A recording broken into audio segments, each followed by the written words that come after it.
বিনোদন জগৎ থেকে নিজেকে সরিয়ে নেওয়ার ঘোষণা দিয়েছেন ঢালিউডের জনপ্রিয় অভিনেত্রী ও অভিনেতা শিল্পপতি অনন্ত জলিলের স্ত্রী আফিয়া নুসরাত বর্ষা। গত বৃহস্পতিবার স্বামী অনন্ত জলিলের সঙ্গে এক সংবাদ সম্মেলনে এসে গণমাধ্যমের সামনে এ ঘোষণা দেন বর্ষা। তার ভাষ্য, হাতে কয়েকটি ছবি আছে, এগুলো শেষ করতে করতেই বেশ সময় চলে যাবে। এরপর আমি নতুন আর কোনো ছবি করব না। কেন কাজ করবেন না, এমন প্রশ্নের উত্তরে অভিনেত্রী বলেন, আমি খুবই বাস্তববাদী, ফলে আমি বাস্তবতা মাথায় রেখে চিন্তা করি। আমার মনে হয় নায়িকাদের একটা বয়স পর্যন্ত স্ক্রিনে ভালো লাগে ততদিনই কাজ করা উচিত। আমার ক্ষেত্রেও তাই।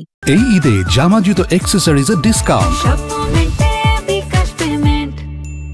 সিনেমা ছাড়ার কারণ ব্যাখ্যা করে বর্ষা আরো বলেন, আমার বড় ছেলের বয়স 10, ছোট ছেলের 7। কয়েক বছর পরেই বড় ছেলের 14-15 বছর হয়ে যাবে। তখন সে যদি দেখে মা সিনেমার নায়িকা, তখন কি ভাববে? এসব চিন্তা করেই সিনেমা ছেড়ে দেওয়ার সিদ্ধান্ত নিয়েছি। এদিকে বর্ষার সিনেমা ছাড়ার সিদ্ধান্তে স্বামী অনন্ত জলিল বলেন, এখন যারা আমাদের দেশে নায়িকা হিসেবে কাজ করছেন তাদের অনেকের চেয়ে বর্ষার বয়স কম, তাও সে এ কথা বলছে।